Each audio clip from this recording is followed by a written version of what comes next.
Interview के बाद camera on होते ये सब क्या होने लगता है, तफरी होने लगती है, पता नहीं। ऐसे जक्कड़ जी वाला पहाड़ी हो रही है। इंटरव्यू के बाद रिलैक्स रहो और सब हो जाएगा। इंटरव्यू के बाद हाँ बिल्कुल बहुत सही है। वाह लड़की। इंटरव्यू के बाद चे हरामी है साले। पीसी का सब ग्राफिक कार्ड पंखा निकाल के साले बिंगी बना देंगे उसकी। कैसा मैनेजर है वहाँ बैठा हुआ, मैनेजर कचौड़ी खानी। मैनेजर इंटरव्यू के बाद मैनेजर हेलो बच्चों।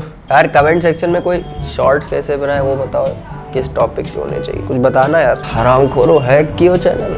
ये पढ़ाई ये लिखाई मेरे पास का ही नहीं, मैं जब देखता हूँ मुझे जानता ही नहीं, पास होना मेरा बनता ही नहीं, मैं सब पढ़ता कुछ जानता ही नहीं। Hello students, welcome back students again in commerce club. और हम लोगों ने 2 वीडियोस को कंप्लीट कर लिया है। हमने पहली वीडियोस में पूरी की पूरी थ्योरीज को कंप्लीट किया, दूसरी वीडियो में हम लोगों ने पीएनएल एप्रो को खत्म किया, और अब हम लोग बात कर रहे हैं पार्टनर्स कैपिटल की।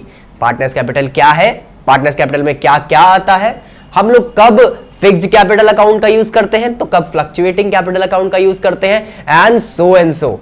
तो ये बहुत सारी चीजें आज बात करने वाले हैं हम लोग। और ध्यान रखना, अगर तुमने इससे पहले वाली 2 वीडियोस नहीं देखी है तो मैं यहीं पे डिस्क्रिप्शन में लिंक दे रहा हूं, सबसे पहले वो खत्म करके आओ, 2x की स्पीड पे लगाओ और जल्दी से उसे खत्म कर दो, जिससे तुम्हें एक पूरा का पूरा जो स्ट्रक्चर है आपके स्पेसिफिकली फंडामेंटल्स का वो आपको पता चल जाए। आई होप आपको मेरी बातें समझ आ रही हैं। बढ़ते हैं सीधा वीडियो पे बिना समय बर्बाद किए। ओके स्टूडेंट्स, तो शुरू करते हैं पार्टनर्स कैपिटल अकाउंट को। और पार्टनर्स कैपिटल अकाउंट में क्या क्या है वो सारी की सारी चीजें देखते हैं। उससे पहले समझना शुरू करना पड़ेगा कि हमारे पास पार्टनर्स कैपिटल अकाउंट जो हमारे कोर्स में वो है कितने तरीके के। अगर देखा जाए तो फिक्स्ड कैपिटल अकाउंट हमारे पास अवेलेबल है, और दूसरा फ्लक्चुएटिंग कैपिटल अकाउंट हमारे पास अवेलेबल है। इन दोनों को ही खत्म किया जाएगा, कोई भी दिक्कत नहीं होने वाली है। लेकिन पार्टनर्स कैपिटल अकाउंट शुरू करने के लिए हमें यह जानना जरूरी है कि कैपिटल क्या है। आई होप आप सभी को सिखा के रखा गया होगा कि शुरुआत में जो पैसा लगाया जाता है बिजनेस के उसको कैपिटल कहा जाता है। हाँ, लेकिन ये कुछ हद तक का ही ठीक है। इसका पूरा का पूरा एक्सप्लेनेशन आपको समझना बहुत ज्यादा जरूरी है। जब तक आप कैपिटल को नहीं समझ पाएंगे तब तक आप पार्टनर्स कैपिटल को समझ ही नहीं सकते। Okay, so let's begin with our topic of capital. बच्चे, इसको समझने के लिए सबसे पहले हमें यह देखना पड़ेगा कि स्पेसिफिकली मान के चलते हैं कि हमारे पास एक बिजनेस है और उसको स्पेसिफिकली शुरू करने के लिए हमें थोड़े बहुत कैश की जरूरत है, कुछ बिल्डिंग, फर्नीचर और थोड़ा बैंक में पैसा होना चाहिए। तो बेसिकली हमें कैश की जरूरत है, बिल्डिंग की जरूरत है, फर्नीचर की जरूरत है और कुछ बैंक बैलेंस की भी जरूरत ओवरऑल हमको यहाँ पे देखने को मिलती है।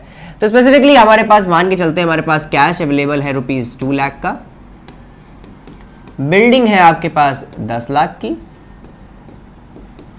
फर्नीचर है आपके पास 1 लाख का, और बैंक में अवेलेबल होना चाहिए पैसा आपके पास नियर अबाउट 2 लाख रुपीस। तो हमारे पास कैश होना चाहिए 2 लाख रुपए, बिल्डिंग होना चाहिए 10 लाख, फर्नीचर होना चाहिए 1 लाख और बैंक में पैसा होना चाहिए 2 लाख। अगर इन सब को प्लस किया जाए तो हमारे पास टोटल कैश है 10, 11, 12, 13, 14, 15। दैट मीन्स हमारे पास पूरा का पूरा 15 लाख रुपीज अवेलेबल होना चाहिए। बच्चे ध्यान दें, यहां पे बिजनेस की ओवरऑल स्ट्रक्चर बनाई जा रही, कैश, बिल्डिंग, फर्नीचर और बैंक से इन सब का टोटल पैसा 15 लाख हो रहा है बच्चे, और इसी को हम लोग नाम देते हैं एज कैपिटल। सिंपल कहने का मतलब क्या है कि टोटल वैल्यू, मैंने यहां पे लिख दिया है, total value of a business, जो पूरा का पूरा वैल्यूएशन होता है बिजनेस का, उसी को कैपिटल कहा जाता है। और यहां पे पूरा का पूरा वैल्यूएशन जो है वो 15 लाख निकल रहा है, और 15 लाख ही हमारी ओवरऑल कैपिटल कहलाई जाएगी। एक छोटा सा एग्जांपल लेते हैं बच्चे। अगर आपको कैपिटल का स्ट्रक्चर बहुत अच्छे तरीके से समझना है तो हम यहाँ पे मान के चलते हैं हमारे पास 3 तरीके के केसेस हैं। सबसे पहला केस मान लेते हैं हमारे पास 100 रुपीज की कैपिटल चल रही, दैट मीन्स हमारा total valuation of the company क्या है, 100 रुपीज है। हमारे टोटल बिजनेस की औकात 100 रुपीज है। ये हमारा केस 1 होने वाला है, ये हमारा केस 2 होने वाला है और ये हमारा केस 3 होने वाला है। 100 रुपीज की आपकी कैपिटल चल रही है और 100 रुपीज की कैपिटल में ओवरऑल यहाँ पे हमने क्या किया है कि 20 रुपीज का फर्नीचर खरीद लिया है। जैसे ही मैं 20 रुपीज का फर्नीचर खरीदूंगा मेरे पास से कैश कम हो जाएगा और हमारी वैल्यूएशन जो होगी कंपनी की वो गिर जाएगी। 100 से 20 रुपए हमारे पास चले गए हैं, दैट मीन्स हमारी वैल्यूएशन ऑफ कंपनी कम हो गई है, लेकिन उसी के बदले हमारे पास फर्नीचर भी आ गया है 20 रुपीज का। सिंपल कहने का मतलब क्या है कि हमारे पास से पैसा तो चला गया लेकिन उसके बदले में 20 रुपए का फर्नीचर आ गया। जब पैसा गया तो आपका ओवरऑल कैपिटल कम हुआ। जब फर्नीचर आया तो ओवरऑल कैपिटल फिर से बढ़ गया और हमारी पूरी की पूरी वैल्यूएशन फिर से 100 ही हो गई जैसे पहले चलती थी। तो ओपनिंग भी आपकी 100 थी और क्लोजिंग भी आपकी 100 ही हो गई, कोई दिक्कत वाली बात नहीं है। नेक्स्ट अगर आपकी बात की जाए यहां पे सेकंड केस की, तो मान के चलते हैं यहां पे फिर से हमारे पास कैपिटल 100 है और आपने फिर से एक 20 रुपए का फर्नीचर खरीद लिया। तो आपके पास जैसे ही पैसा गया 20 रुपए, वैसे ही क्या कहते हैं आपका ओवरऑल कैपिटल घट गया। लेकिन उसके बाद जो फर्नीचर आ रहा है उसकी वैल्यूएशन 20 रुपए है ही नहीं, उसकी वैल्यूएशन है 15 रुपए। सिंपल कहने का मतलब है कि फर्नीचर आ रहा है 15 रुपए का और पैसा जा रहा है आपका 20 रुपए, आपका ओवरऑल 5 रुपए का घाटा हो रहा है। तो यहां पे जो वैल्यूएशन होगी कंपनी की वो 95 हो गई। सिंपल कहने का मतलब क्या है, यहां पे आपको 5 रुपए का लॉस हो गया और जब लॉस होता है तो आपकी कैपिटल कम हो जाती है। यहां पे ना नो प्रॉफिट था नो लॉस था, no profit no loss situation में आपकी कांस्टेंट रहती है कैपिटल। उसके बाद केस 3 है बच्चा, केस 3 में सेम वही चीज लेते हैं। हमारे पास ओवरऑल 20 रुपए चले गए फर्नीचर खरीदने के, हमारी कैपिटल कम हुई, लेकिन उसके बाद जो फर्नीचर आया वो 30 रुपए का था। दैट मींस फर्नीचर 30 रुपए का आ रहा है, बदले में कैश जो है वो आपका 20 रुपए जा रहे हैं। तो सिंपल कहने का मतलब है यहां पे तुम्हें प्रॉफिट हो रहा है, तुम 20 रुपए में 30 रुपए का फर्नीचर लेके आ गए हो। तो स्पेसिफिकली आपकी अब कैपिटल जो होगी वो 110 रुपए हो जाएगी और प्रॉफिट सिचुएशन में कैपिटल आपकी बढ़ जाती है। दैट मींस मेरा सिखाने का बस आपको एक ही मतलब था कि कैपिटल फंक्शन कैसे करती है। कैपिटल किसी भी प्रॉफिट में बढ़ जाती है और कोई भी लॉस में घट जाती है। जरूरी नहीं है कि वो फर्नीचर खरीदने से ही या फिर पैसा कमाने से ही ओवरऑल बढ़े या घटे, कहीं से भी पैसा मिल जाए, कैसे भी मिल जाए, अगर आपके पास पैसा आ रहा है तो कैपिटल बढ़ेगी और पैसा जा रहा है तो कैपिटल घट जाएगी। और यही स्ट्रक्चर बताना था। अगर अब आपको कैपिटल ये समझ आ गया है तो अब आप पार्टनर्स कैपिटल और अच्छे से समझ सकते हैं। चलिए शुरू करते हैं पार्टनर्स कैपिटल को समझना, जिसके हमारे पास 2 टॉपिक है। सबसे पहले शुरू करेंगे फ्लक्चुएटिंग कैपिटल मेथड से। ओके स्टूडेंट्स, शुरू करते हैं पार्टनर्स कैपिटल अकाउंट को। और ध्यान रखना, तुमने कैपिटल को समझ लिया है कि दैट मींस जब भी तुम्हारा मुनाफा होता है तो तुम्हारी कैपिटल बढ़ जाती है। वो मुनाफा किसी भी सेंस में हो सकता है, या तो तुम मशीन ले आओ, या तुम पैसा ले आओ, या फिर तुम कुछ भी ले आओ। ओवरऑल जब भी तुम्हारा ओवरऑल वैल्यूएशन बढ़ता है तो उसे कैपिटल इंक्रीमेंट बोलते हैं, और जैसे ही तुम्हारा घाटा होता है तो कैपिटल जो होती है वो आपकी कम हो जाती है। अब इसको पार्टनरशिप के रिलेशन से देखते हैं और इसको समझना शुरू कर देते हैं। मान के चलते हैं हम लोग पार्टनर्स हमारे पास 2 हैं, पार्टनर ए है और पार्टनर बी है। दोनों का पीएसआर ओवरऑल 1:1 ही मान लेते, 1:1। तो दोनों का पीएसआर 1:1 चल रहा है। तो सिंपल कहने का मतलब है कि इनकी जो ओपनिंग कैपिटल है, मतलब साल के शुरुआत में इनकी जो कैपिटल है वो 2 लाख और 1 लाख चल रही है। दोनों ने 2 लाख और 1 लाख रुपए लगाया इस पार्टनरशिप को शुरू करने के लिए। तो पूरी फर्म की कैपिटल तो 3 लाख हुई, लेकिन पार्टनर्स की कैपिटल 2 लाख और 1 लाख रिस्पेक्टिवली चल रही है। अब मान के चलिए इनको P&L एप्रोप्रिएशन जो आप लोग पढ़ के आए अभी पिछली वीडियो में, उस P&L एप्रोप्रिएशन के हिसाब से इनको ओवरऑल सैलरीज मिली थी। जो ओवरऑल आपके जो बिजनेस है, फर्म है, उसके लिए खराब बात थी क्योंकि उसका प्रॉफिट कम कर रही थी, लेकिन पार्टनर्स के लिए अच्छी बात होती है क्योंकि भाई उनको पैसा मिल रहा है। किसी का खर्चा किसी की इनकम होती है, तो फर्म का खर्चा ऑब्वियस सी बात है पार्टनर्स की इनकम होगी। और मान के चलते इन लोगों को सैलरी मिली है, इनको मिली है 20,000 रुपीज और इनको मिली है 40,000 रुपीज। जैसा कि हमने बताया था, कोई भी मुनाफा होता है तो ओवरऑल जो पार्टनर्स की कैपिटल है या फिर कोई भी कैपिटल होती है वो बढ़ जाती है। तो सिंपल कहने का मतलब है यहाँ पे सैलरी 20,000 मिल रही है, इधर 40,000 मिल रही है, तो भाई बताओ कैपिटल बढ़ेगी घटेगी? वेरी गुड, बिल्कुल बढ़नी चाहिए। तो यहाँ पे क्या हुआ, सैलरी 20,000 से बढ़ गई और ओवरऑल 40,000 से इन्होंने कैपिटल बढ़ा दी क्योंकि यहाँ पे इनको सैलरी मिली थी। आगे बात करते हैं, इनको इंटरेस्ट ऑन कैपिटल भी मिला था। आई गेस मुझे कुछ याद आ रहा है, इंटरेस्ट ऑन कैपिटल भी इनको कुछ मिला था क्योंकि इन्होंने कैपिटल कंट्रीब्यूट करी थी। इंटरेस्ट ऑन कैपिटल मिला था, मान के चलिए इनको 10,000 रुपए मिला और उनको 5,000 रुपए मिला। मैंने दोनों को ही इंटरेस्ट ऑन कैपिटल दे दिया। अब इंटरेस्ट ऑन कैपिटल, भाई फर्म का तो खर्चा होता था, फर्म का खर्चा होता था, दैट मींस कहने का मतलब है उनका प्रॉफिट कम होता था, लेकिन पार्टनर्स के लिए तो इनकम होती थी ना। हाँ बिल्कुल वही चीज कि किसी का खर्चा किसी की इनकम होती है। बहुत स्मार्ट हो यार तुम। तो इंटरेस्ट ऑन कैपिटल मिली है तो ओवरऑल 10,000 इनकी कैपिटल बढ़ गई और 5,000 से बी की भी कैपिटल बढ़ गई। नेक्स्ट अगर हम लोग बात करें तो यहां पे कमीशन भी मिला था। आई गेस इन लोगों को कमीशन मिला था। मान के चलते हैं एक हाइपोथेटिकल सिचुएशन के हिसाब से लेते हैं, इनको मिला है 2,000 का कमीशन और इनको मिला है सेम 5,000 का कमीशन। तो ऑब्वियस ही बात है भाई फर्म के लिए तो घाटा है क्योंकि कमीशन देना पड़ रहा है, लेकिन ओवरऑल इन लोगों के लिए इनकम है क्योंकि स्पेसिफिकली क्या हो रहा है, इनको ओवरऑल ये पैसा इनटेक ओवरऑल ये पैसा इन लोगों को मिल रहा है, और जब इन लोगों को पैसा मिल रहा है तो इनके पास कैश का कंजम्पशन ज्यादा होगा, और जैसे ही वो ज्यादा होगा वैसे ही इनकी कैपिटल बढ़ जाएगी। तो ओवरऑल इनको ओपनिंग कैपिटल तो इनकी पहले से चल रही थी, सैलरी ने इनकी कैपिटल को बढ़ा दिया, इंटरेस्ट ऑन कैपिटल ने इनकी कैपिटल को बढ़ा दिया, कमीशन इनकी कैपिटल को बढ़ा दिया। अब स्पेसिफिकली और क्या हो सकता है सर? वो पी&एल एप्रोप्रिएशन में जनरल रिजर्व आया था। ध्यान रखना बच्चे, हमने बताया था कि पी&एल एप्रोप्रिएशन में जो जनरल रिजर्व होता है वो किसी भी पार्टनर से रिलेटेड नहीं होता। दैट मींस वो पार्टनर्स की कैपिटल को ना घटाएगा और ना ही बढ़ाएगा, क्योंकि उससे तो उसका पार्टनर्स का कोई मतलब ही नहीं होता। उसके बाद मान के चलते हैं कि उसके बाद अब हमें याद आ रहा है कि फर्म ने ओवरऑल कुछ चार्ज भी किया था इनसे, इनकी ड्राइंग्स पे इनसे कुछ चार्ज लिया गया था। आई गेस तुमको याद आ रहा हो, हाँ, इंटरेस्ट ऑन ड्राइंग्स। मैंने इसको लाल पेन से लिखा हूं क्योंकि ये ओवरऑल खर्चा है इनका। ओवरऑल फर्म के लिए इनकम थी क्योंकि वो पार्टनर से छीन रही थी, और इन लोगों के लिए क्या होगा? ओवरऑल घाटा होगा, वही चीज। तो मैंने यहां पे लिख दिया इंटरेस्ट ऑन ड्राइंग्स, ये घाटा है। मान के चलिए इनसे 5,000 रुपए लिया गया और इनसे भी सेम वही 5,000 रुपीज चार्ज किया गया। तो बेसिक कहने का मतलब है कि इनको सैलरी दी गई तो इनकी कैपिटल बढ़ी, इनकी overall capital, interest on capital मिला तो इनकी ओवरऑल कैपिटल बढ़ी, कमीशन मिला तो कैपिटल बढ़ी, और इंटरेस्ट ऑन ड्राइंग चार्ज किया गया तो इनकी कैपिटल कम हो गई।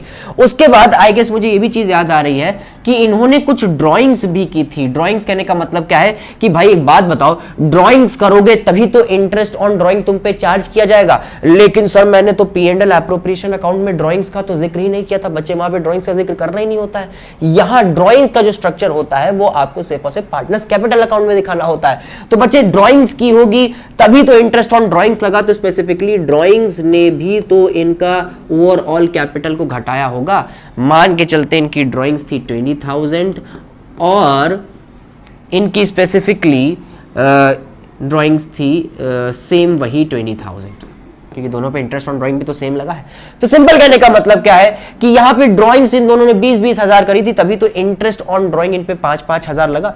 तो यहां पे ओवरऑल स्ट्रक्चर क्या चलता जा रहा है, यहां पे वो सारी की सारी चीजें चलती चली जा रही हैं जो हम लोगों ने पी&एल एप्रोप्रिएशन अकाउंट में देखी थी। आगे बात करते हैं, हम लोगों ने ओपनिंग कैपिटल देख ली थी, सैलरी देख ली, इंटरेस्ट ऑन कैपिटल देख लिया, कमीशन देख लिया, इंटरेस्ट ऑन ड्राइंग देख लिया, ड्राइंग्स भी देख लिया। अब आगे बात करें तो यहां पे एक ही चीज बच रही है जो लास्ट में डिफरेंस आता था प्रॉफिट ट्रांसफरेबल का, और प्रॉफिट ट्रांसफरेबल ये एक घाटा होता था फर्म का, लेकिन पी&एल एप्रोप्रिएशन में होता था क्योंकि फर्म के बिहाफ पे बनता है। ये पार्टनर्स की कैपिटल अकाउंट बता रही है, तो भाई प्रॉफिट ट्रांसफर जब आप करेंगे तो इनकम होगी कि ओवरऑल लॉस होगा? हाँ, फर्म का लॉस है क्योंकि वो पार्टनर्स के पास जा रही है, लेकिन पार्टनर्स का ओवरऑल यहाँ पे इनकम होगा, तो ये ऐड कर दिया जाएगा। तो इसको ऐड करेंगे बच्चे तो इसका आएगा, मान के चलिए 50,000 ले लेते हैं, दोनों में इक्वल डिस्ट्रीब्यूट हुआ तो ये 50,000 इनको मिला और 50,000 इनको मिला। अब यहाँ पे बात कर लेते हैं कि किस तरीके से अब लोगों की, ये जो पार्टनर है हमारे पास, इनकी ओवरऑल कैपिटल साल के अंत में कितनी आई है। तो देखिए हमारे पास 2 लाख की कैपिटल तो पहले चल रही थी, 20,000 इसमें सैलरी आई, 10,000 इसमें इंटरेस्ट ऑन कैपिटल आया, कमीशन आया 2,000 रुपए, 5,000 रुपए यहाँ पे इंटरेस्ट ऑन ड्राइंग्स का कट गया, ड्राइंग्स का 20,000 कट गया और प्रॉफिट ट्रांसफरेबल का 50,000 मिल गया। इन सबको कैलकुलेट करेंगे तो आंसर आएगा, इसको पूरा कैलकुलेट करते हैं तो आंसर आता है 2,57,000 रुपीज। दैट मीन्स इनके साल की शुरुआत में 2 लाख की कैपिटल थी, ओपनिंग कैपिटल, तो हमारे पास यहाँ पे अब साल के अंत में क्लोजिंग कैपिटल कितनी आ गई है? 2,57,000, और ये बहुत सिंपल था। उसके बाद अगर हम लोग बात करें बी की, बी का भी सेम वही चीज है, ओपनिंग कैपिटल 1 लाख चल रही थी, salary 40,000, interest on capital 5,000, commission 5,000 से ओवरऑल फिर से कैपिटल बढ़ी, इंटरेस्ट ऑन ड्राइंग की वजह से ओवरऑल की कैपिटल कम हुई, ड्राइंग्स की वजह से भी कम हुई, प्रॉफिट ट्रांसफरेबल से बढ़ गई। इन सबको अगर टोटलिटी करें तो कितना आता है? इट्स 1,75,000, और सिंपल स्ट्रक्चर में इनकी क्लोजिंग, इनकी ओपनिंग थी 1 लाख, क्लोजिंग हुई 1,75,000, एक ही ओपनिंग थी 2 लाख, क्लोजिंग थी 2,57,000। सिंपल कहने का मतलब है कि ये पार्टनर्स कैपिटल अकाउंट को आप ऐसे इस लाइन में भी दिखा सकते हैं, लेकिन स्पेसिफिकली हम लोग इस तरीके से कैलकुलेशन नहीं करते हैं। अकाउंट्स की कैलकुलेशन लेजर्स के फॉर्म में होती है। तो स्पेसिफिकली अगर इसी सारे फॉर्मेट को हमें लिखना हो इन अ पार्टनर्स कैपिटल स्ट्रक्चर, तो अब उसको किस तरीके से लिखा जाएगा? अब यहां पे पहले बात करना शुरू करते हैं। मैंने तुमको बताया था कि यहां पे सारी चीजें नॉमिनल अकाउंट में होती हैं, और नॉमिनल अकाउंट का स्ट्रक्चर क्या होता है? नॉमिनल अकाउंट का स्ट्रक्चर होता है कि डेबिट गंदा और क्रेडिट अच्छा, कुछ भी जाएगा तो डेबिट, कुछ भी आएगा तो क्रेडिट। आप चलिए एक एक करके बात करना शुरू करते हैं। मैं यहाँ पे ग्रीन कलर सा ओरल डिनोशन दूंगा। ओपनिंग कैपिटल अच्छी बात होगी, ऑब्वियस सी बात है, सबके लिए अच्छी बात होगी, सारी अच्छी बातें क्रेडिट होती हैं, इनके लिए भी क्रेडिट होगी, इनके लिए भी क्रेडिट होगी। सैलरी मिल रही है इन लोगों को, फर्म के लिए खराब बात थी तभी वो डेबिट होती थी, लेकिन भाई पार्टनर्स के लिए तो अच्छी बात है, क्रेडिट होगी, इनके लिए भी क्रेडिट और इनके लिए भी क्रेडिट। इंटरेस्ट ऑन कैपिटल अच्छी बात है, खराब बात है, हाँ फर्म के लिए खराब बात थी क्योंकि उसे देना पड़ता था, लेकिन पार्टनर्स के लिए अच्छी बात है, तो यहाँ पे क्रेडिट। कमीशन, ओवरऑल कमीशंस जो होती हैं वो फर्म के लिए खराब बात होती है क्योंकि भाई पार्टनर्स को देना पड़ता है, इससे प्रॉफिट कम होता है, लेकिन पार्टनर्स के लिए अच्छी बात होती है, क्रेडिट, ये भी हो गया। उसके बाद ऑब्वियस सी बात है, इंटरेस्ट ऑन ड्राइंग खराब बात है, पैसा जा रहा है तो ये डेबिट हो गया। सेम ड्राइंग्स भी डेबिट हो जाएंगी। और ये जो प्रॉफिट ट्रांसफर है ये अच्छी बात है क्योंकि प्रॉफिट मिला है पार्टनर्स को, तो ये क्रेडिट हो जाएगा। तो इतनी सारी चीजें क्रेडिट में है और 2 चीजें सिर्फ डेबिट में है। आई होप ये सारी चीजें समझ आ गई होंगी अब आपको। अब स्पेसिफिकली क्या करेंगे हम लोग, इसको ओवरऑल अकाउंट मेंटेन करेंगे, किसका, पार्टनर्स कैपिटल का, और 2 मिनट के अंदर तुम्हें समझ आ जाएगा कि स्पेसिफिकली हम बताना क्या चाह रहे हैं, और वही जो तुम्हारे स्कूल्स में कराया जा रहा था। जल्दी शुरू करते हैं। ओके स्टूडेंट्स, तो हम लोग शुरू करते हैं, इसको फॉर्मेट में उतारने की कोशिश करते हैं। और ध्यान रखने, हम लोगों ने यहाँ पे रॉ स्ट्रक्चर जो है पार्टनर्स कैपिटल का वो ले लिया है, जो अभी हम लोगों ने सीखा है, और अब हम लोग इसको ट्रांसफर करेंगे पार्टनर्स कैपिटल अकाउंट के अंदर, जो स्पेसिफिकली आपको बोर्ड्स के एग्जाम के अंदर बना के आना है। तो स्पेसिफिकली एक एक करके खत्म करते हैं इसको, जल्दी से देखते हैं, इसको थोड़ा सा जूम इन करते हैं तो जैसे आप लोगों को थोड़ा और अच्छे से समझ आ जाए। तो यहाँ पे मैंने इसको जूम इन कर लिया है। तो स्पेसिफिकली अगर देखा जाए तो यहाँ पे हमारे पास ओवरऑल ए पार्टनर है और बी पार्टनर है। इसी तरीके से मैंने एक फॉर्मेट बना लिया है लेजर का, जहां पे ए का अमाउंट का कॉलम है और बी का भी है। स्पेसिफिकली ये साइड आपको डेबिट दिखाएगी और ये साइड आपको क्रेडिट दिखाएगी। तो ए और बी से रिलेटेड जितने भी डेबिट आइटम है वो यहाँ पे दिखाए जाएंगे, और ए और बी से रिलेटेड जितने भी क्रेडिट आइटम है तो वो यहाँ दिखाए जाएंगे। तो यहाँ पे सबसे पहले ओपनिंग कैपिटल है। ओपनिंग कैपिटल 2 लाख और 1 लाख है। और ध्यान रखना बच्चे, क्योंकि ओपनिंग कैपिटल 2 लाख और 1 लाख है, ओपनिंग कैपिटल अच्छी बात होती है। मैंने यहाँ पे लिख भी दिया था, अगर आप लोग देख सके कि क्रेडिट लिख दिया है, तो मैं यहाँ पे ओवरऑल क्रेडिट में इसको उतार दूंगा। ओपनिंग कैपिटल को क्रेडिट में उतारेंगे तो बच्चे यहाँ पे चलता है बाई, मैंने यहाँ पे लिख दिया बाई बैलेंस। ओवरऑल हमारे बेस ईयर की फिगर्स हैं तो ये बीडी होगा, ब्रॉड डाउन बोलते हैं इसको। बेस ईयर की फिगर्स है, मतलब इसी बेस पे हमारा स्पेसिफिकली पूरा का पूरा पार्टनर्स कैपिटल शुरू होगा। ये शॉर्ट ट्रिक होती है याद करने की, कब बीडी लिखा जाएगा कब सीडी। तो स्पेसिफिकली यहाँ पे हम लोग बेस ईयर की इमेजेस को लेके पूरा साल ओवरऑल हम लोग कैलकुलेट करेंगे। तो हमारा बेस ईयर की इमेजेस 2 लाख और 1 लाख है, तो हम लोग यहाँ पे लिख लेते हैं 2 लाख और 1 लाख। नेक्स्ट हम लोगों ने ओवरऑल लिख लिया है बैलेंस बीडी, दैट मींस हमारी ओपनिंग कैपिटल को। अब हम लोग बात करेंगे सैलरीज की, कि सैलरीज ओवरऑल कहाँ पे लिखी जाएंगी। ऑल दो सैलरीज अच्छी बात थी हमारे लिए, और सारी अच्छी बातें क्रेडिट पे लिखी जा रही हैं। तो ओवरऑल हम लोग इसको भी, सैलरी को भी यहीं पे लिखेंगे। तो बाई सैलरी, ए को मिली है 20,000 और बी को मिली है 40,000। यहाँ पे मैंने लिख दिया 20,000 और यहाँ पे मैंने लिख दिया 40,000। ओवरऑल मैं एल और के को यूज़ कर रहा हूँ थाउजेंड्स को और ओवरऑल लैक्स को डिफाइन करने के लिए। आप वहाँ पे ओवरऑल नोटेशन से नहीं दे सकते, वरना आपको क्वेश्चन गलत हो जाएगा। मेरे पास जगह की कमी है तो मुझे ऐसे लिखना पड़ रहा है। आगे बात करते हैं, ओपनिंग कैपिटल हो गया, सैलरी हो गया। अब इसके बाद बात करते हैं इंटरेस्ट ऑन कैपिटल की। इंटरेस्ट ऑन कैपिटल भी अच्छी चीज़ है, ओवरऑल ये भी आपकी क्रेडिट में जाएगी। एक की 10,000 है और एक की 5,000 है। मैंने यहाँ पे लिख दिया बाई इंटरेस्ट ऑन कैपिटल, एक की है 10,000 और दूसरे की है 5,000। कोई दिक्कत वाली बात नहीं। नेक्स्ट कमीशन की बात करेंगे। कमीशन है 2,000 और 5,000 रुपए, अच्छी बात है। यहां पे लिख दिया जाएगा बाय कमीशन। बाय कमीशन लिखा है यहाँ पे 2,000 और 5,000 रुपए, मैंने यहाँ पे लिख दिया 2,000 एंड 5,000 रुपए। नेक्स्ट इंटरेस्ट ऑन ड्राइंग, ये खराब चीज है बच्चा, और खराब चीजें जाती हैं डेबिट में। यहाँ पे लिखा भी है, देखिए डेबिट, तो मैं यहाँ पे इसको डेबिट में लिखूंगा। डेबिट में चलता है 2, तो 2 इंटरेस्ट ऑन ड्राइंग्स, एक से चार्ज किया गया है 5,000, इनसे दोनों से ही 5,000 चार्ज किया, तो मैंने दोनों में ही 5,000 लिख दिया है। इंटरेस्ट ऑन ड्राइंग खत्म होने के बाद हमारा जो ड्राइंग्स है जिसकी वजह से इंटरेस्ट ऑन ड्राइंग अकर हुई है, तो उसको भी लिखना जरूरी है। तो मैंने यहाँ पे 2 ड्राइंग्स लिख दिया है, और ड्राइंग्स है 20,000 एंड 20,000 बोथ मैंने यहाँ पे लिख दिया है। 20,000 से हमारी इंटरेस्ट ऑन कैपिटल कम हुई, सॉरी पार्टनर्स कैपिटल कम हुई, और इधर से भी पार्टनर्स कैपिटल कम हुई। ड्राइंग्स भी खत्म हो गया। अब बात करते हैं प्रॉफिट ट्रांसफर की। 50,000 प्रॉफिट ट्रांसफर हुआ है यहाँ पे, तो मैंने यहाँ पे लिख दिया बाय प्रॉफिट ट्रांसफर। और प्रॉफिट ट्रांसफर हो रहा है 50,000 मैंने यहाँ पे लिख दिया इसको 50,000 एंड 50,000। और ये प्रॉफिट ट्रांसफ़र भी ओवरऑल अच्छी चीज़ है पार्टनर्स कैपिटल के लिए, और इसीलिए मैंने इसको क्रेडिट में लिख दिया। सारे के सारे ट्रांजैक्शन ओवर हो गए हैं। अब इसके बाद जो आंसर आना है, जो बैलेंसिंग फिगर आनी है, रिजल्टेंट आना है, वो यही आना चाहिए जो हमारी इस बेसिक कैलकुलेशन में आया था। चलिए निकालने की कोशिश करते हैं। निकालने के लिए आपको स्पेसिफिकली क्या करना पड़ेगा, सबसे पहले दोनों ही कॉलम में आपको टोटल्स के कॉलम बना लेने हैं, यहाँ नीचे डबल लाइनिंग रहेगी, और फिर सबसे पहले ए को अगर आप बैलेंस करें तो बी को भूल जाएं, बी को बैलेंस करें तो ए को भूल जाएं, ठीक है।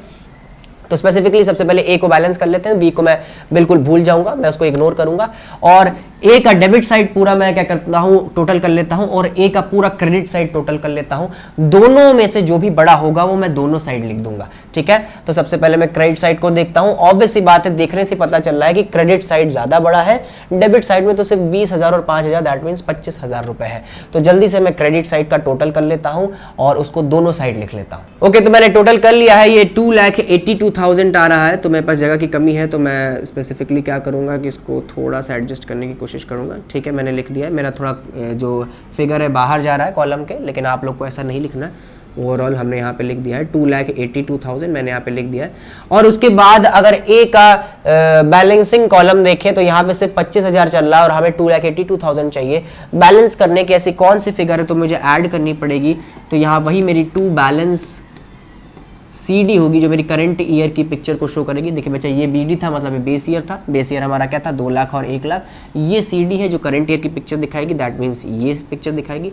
चलिए देख लेते हैं बैलेंसिंग कितनी आती है। 2,82,000 में से जब हम लोग 25,000 माइनस कर देते हैं तो हमारे पास जो आंसर आता है वो 2,57,000 होगा, नो डाउट। और हमारा आंसर ये सही है, 2,57,000। मेरे पास जगह की कमी है तो मैं थोड़ा सा डायगोनली लिख दे रहा हूँ, ठीक है। उसके बाद सेम मैं अब ऐसा ही स्ट्रक्चर अब B के साथ करूंगा और मैं A को क्या कर दूंगा, ओवरऑल इग्नोर कर दूंगा। तो जल्दी से बैलेंसिंग फिगर निकालते हैं। B का मैं टोटल करता हूं, ऑब्वियस सी बात है B का क्रेडिट साइड बड़ा है और B का क्रेडिट साइड बड़ा है, तो मैं टोटल कर लेता हूं एक बार। तो बच्चे ये पूरा का पूरा क्रेडिट साइड 2 लाख आ रहा है, मैंने यहाँ पे 2 लाख लिख दिया, इधर साइड भी 2 लाख लिख दिया है। और अगर यहाँ पे 25,000 चल रहा है तो मैं बैलेंसिंग फिगर निकालता हूँ अगर, तो 2 लाख और 25,000 का डिफरेंस निकालेंगे तो 1,75,000 आएगा, और 1,75,000 ही हमारा टू बैलेंस CD है। देखिए दोनों ही आंसर मैच कर रहे हैं और हमारा partners capital account under fluctuating method completed है। अच्छा, फ्लक्चुएटिंग मेथड को फ्लक्चुएटिंग मेथड ही क्यों बोलते हैं सर? क्योंकि फ्लक्चुएटिंग कैपिटल का मतलब है यहाँ पे जितनी भी रिसोर्सेज है, जितने भी फैक्टर्स अवेलेबल हैं जो आपकी पार्टनर्स की कैपिटल को बढ़ा या घटा सकते हैं, उन सबको जब एक अकाउंट में डाल देते हो तो आपकी जो कैपिटल है वो फ्लक्चुएट होने लगती है, कभी ज्यादा होती, कभी कम होती, कभी बहुत ज्यादा होती, कभी बहुत कम होती है। ये सारा का सारा स्ट्रक्चर इस तरीके से चलता रहता है, ग्राफ बनता रहता है, इसीलिए इसको फ्लक्चुएटिंग कैपिटल मेथड भी कहा जाता है।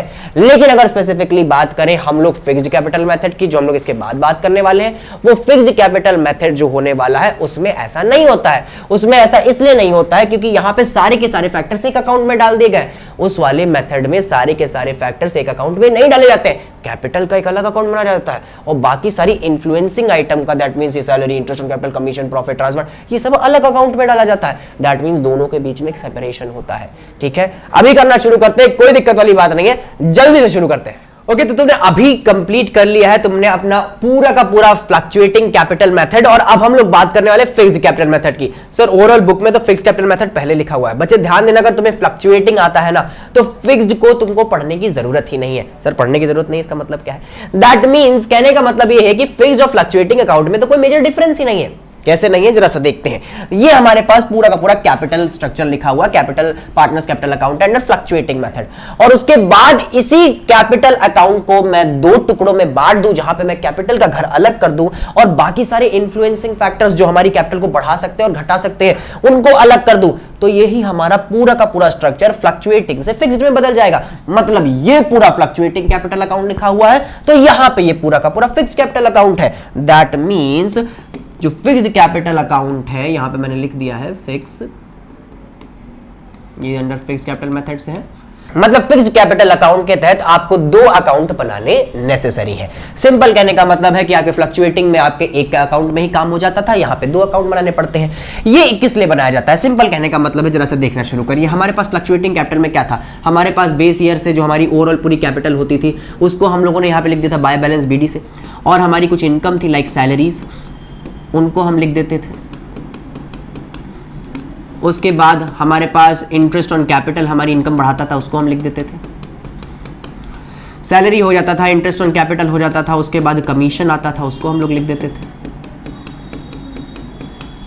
उसके बाद P&L एप्रो से कुछ प्रॉफिट होता था, जिसको हम लोग प्रॉफिट डिस्ट्रीब्यूटेबल भी बोलते हैं, उसको भी हम लोग यहाँ पे लिख देते थे। तो सैलरी हो गया, इंटरेस्ट ऑन कैपिटल हो गया, कमीशन हो गया, प्रॉफिट डिस्ट्रीब्यूटेबल हो गया, ये सारी की सारी चीज़ें लिख दी जाती थी। और कुछ खर्चे भी होते थे लाइक इंटरेस्ट ऑन ड्राइंग्स, उनको लिख दिया जाता था, कोई भी अमाउंट हो सकता है। और उसके बाद जो आपकी स्पेसिफिक ड्राइंग्स होती थी उनको भी लिख देते थे, कोई भी अमाउंट हो सकता है। और यहाँ पे हमारा पूरा ब्लूप्रिंट बन के तैयार हो गया। और उसके बाद हम लोग टोटलिंग करते थे, बैलेंसिंग करते थे, और हमारा पूरा का पूरा fixed capital account, sorry fluctuating capital account तैयार हो जाता था, जिसकी बैलेंसिंग टू बैलेंस CD मतलब करंट ईयर पिक्चर शो करती थी, इधर आ जाती थी। और कभी कभी क्या होता था, हमारा डेबिट साइड ज़्यादा हो जाता था तो बैलेंसिंग इधर भी आ सकती है, जिसको हम लोग बाय बैलेंस CD से डिनोट करेंगे। और यहाँ पे पूरा का पूरा स्ट्रक्चर पार्टनर्स कैपिटल अकाउंट का तैयार हो गया। लेकिन अगर इसी कैपिटल अकाउंट को मुझे अंडर फिक्स्ड कैपिटल में कन्वर्ट करना हो, क्योंकि अब हम लोग फ्लक्चुएटिंग तो पढ़ नहीं रहे, फ्लक्चुएटिंग तो पढ़ लिए, अगर मुझे इसी अकाउंट को फ्लक्चुएटिंग में कन्वर्ट करना है तो मैं क्या करूंगा? इसके लिए मुझे सिंपली क्या करना पड़ेगा, इसके लिए मुझे स्पेसिफिकली ये कैपिटल जो हमारी शुरुआत की थी, या फिर मैं कोई एडिशनल कैपिटल ला रहा हूँ साल के बीच में, जैसे मुझे कभी याद आया कि भाई मेरी जो क्या कहते हैं साल की शुरुआत में कैपिटल थी वो अभी कम पड़ रही है, साल के बीच में मुझे और पैसा ऐड करना पड़ेगा, तो वो कभी आ सकती है। लाइक कभी भी यहाँ पे बाई बैंक नाम से आ सकती है, कभी भी मुझे इंट्रोड्यूस करनी पड़ गई, कोई भी अमाउंट हो सकता है। तो ये और ये जो पर्टिकुलर स्ट्रक्चर जो आपके कैपिटल से रिलेटेड चीज़ें हों, उनको आपको अलग कर लेना है, उसको कैपिटल अकाउंट में डाल देना है। और बाकी सारे इन्फ्लुएंसिंग फैक्टर जो आपके कैपिटल को बढ़ा या घटा सकते हैं, जैसे salary, interest on capital, commission, P&L में जो डिस्ट्रीब्यूट P&L एप्रो में जो डिस्ट्रीब्यूट हुआ है प्रॉफिट, और आपका इंटरेस्ट ऑन ड्राइंग्स, सिर्फ ड्राइंग्स, इन सबको आपको अलग डाल देना है करंट अकाउंट में। तो कैपिटल का घर अलग कर देना है, बाकी इन्फ्लुएंसिंग फैक्टर्स का घर अलग कर देना है। कैसे किया जाएगा जरा सा देखना शुरू करते हैं। सबसे पहले मैं यहाँ पे ओवरऑल बाय बैलेंस को इस बार किसी एक अकाउंट में नहीं, इसके अपने घर में डालूंगा, जिसको बोला जाता है कैपिटल अकाउंट। मैंने लिख दिया बाय बैलेंस BD, मैंने बेस ईयर का फिगर लिया है, यहाँ पे मैंने इसको यहाँ पे नोट डाउन कर दिया है। उसके बाद मैं बाई बैंक से स्पेसिफिकली क्या कहूँ, अगर मैं कोई इन केस मैं कोई अगर कैपिटल इंट्रोड्यूस कर देता हूँ तो मैं वो यहाँ पे भी लिख दूंगा। सर आपने क्रेडिट में ही क्यों लिखी? बच्चे जब क्रेडिट में इसलिए लिखी क्योंकि जब आप इंट्रोड्यूस करते हैं कैपिटल तो अच्छी बात होती है, सारी अच्छी बातें क्रेडिट में लिखी जाती हैं। सर बाय बैंक से ही क्यों लिखा? क्योंकि बच्चे जब इंट्रोड्यूस करोगे कैपिटल को तो तुम कैश लेके तो नहीं आओगे, 100 लाख 200 लाख ऐसे तो कैश में तो नहीं लेके आते हैं ना, तो बैंक में लेके आते हैं ना बच्चे। तो इसीलिए क्रेडिट में इसलिए क्योंकि अच्छी बात है, बाय बैंक इसलिए क्योंकि कैश में तो इंट्रोडक्शन नहीं कर सकते कैपिटल का। उसके बाद अगर आप कोई ड्रॉइंग्स करते हैं, सर ड्रॉइंग्स करते हैं इन द सेंस ड्रॉइंग्स तो अभी आपने बताया इन्फ्लुएंसिंग फैक्टर है, और ड्रॉइंग्स तो आपकी जानी चाहिए करंट अकाउंट में। बच्चा दो तरीके की ड्रॉइंग्स होती हैं, सर आपने तो अभी तक बताई नहीं है, तो अब बता देते हैं। तो ध्यान रखना बच्चे, दो तरीके की ड्रॉइंग्स होती हैं। पहली ड्राइंग होती है आपकी स्पेसिफिकली जो आपकी रोजमर्रा की ओवरऑल इनकम से करी जाए, जैसे आपको कमीशन मिल गया, सैलरी मिल गई, इंटरेस्ट ऑन कैपिटल मिल गया, उससे जो तुमने पैसा निकाल के ड्राइंग्स कर दी, वो रेगुलर ड्राइंग्स हैं जो यहां पे लिखी हुई हैं। लेकिन कुछ ऐसी ड्राइंग्स भी होती हैं जो आपकी स्पेसिफिक कैपिटल से निकाली जाए। स्पेसिफिक कैपिटल से मतलब मैंने इंट्रोडक्शन इनिशियल स्टेज पे पैसा लगाया था, मैंने 1 लाख रुपए, उस 1 लाख से अगर मैं पैसा निकाल लेता हूं तो वो capital against drawings against capital हो जाती है। तो दो तरीके की ड्राइंग्स हुई, एक आम ड्राइंग्स जो छोटी मोटी इनकम से हम निकाल लेते हैं पैसा, वो ड्राइंग्स होती है जिसपे इंटरेस्ट ऑन ड्राइंग चार्ज होता है बेसिकली। और उसके बाद स्पेसिफिकली हमारी एक ऐसी ड्राइंग्स होती है जो कैपिटल से ही डायरेक्ट निकाली जाती है, जिनको बोला जाता है ड्राइंग्स अगेंस्ट कैपिटल। तो सर कैसे पहचानेंगे भाई ये कैपिटल से निकाली गई है या फिर आम छोटी मोटी ड्राइंग्स है? तो बच्चा जो ओवरऑल ड्राइंग्स आपकी छोटी मोटी कैपिटल से निकाली जाती है, छोटी मोटी इनकम से निकाली जाती है, उसको सिर्फ ड्राइंग्स बोला जाता है। लेकिन ऐसी स्पेशल ड्राइंग्स जो सिर्फ कैपिटल से निकाली जाए उनको बोला जाता है ड्राइंग्स अगेंस्ट कैपिटल। तो अगर ड्राइंग्स अगेंस्ट कैपिटल लिखा हुआ तो ये खराब बात है, सारी खराब बातें जाती हैं डेबिट साइड में। मैं यहाँ पे लिख दिया ड्राइंग्स अगेंस्ट कैपिटल, कोई भी अमाउंट हो सकता है। That's it about it. इसके बाद आप बैलेंसिंग निकाल लेंगे, बैलेंसिंग निकालने के बाद आप टोटलिंग करेंगे, जिसमें ओवरऑल कम होगा वो बैलेंसिंग फिगर चला जाएगा, और हम लोग टू बैलेंस CD लिख देंगे जो हमारी करंट ईयर की पिक्चर शो करेगा। That's it about it.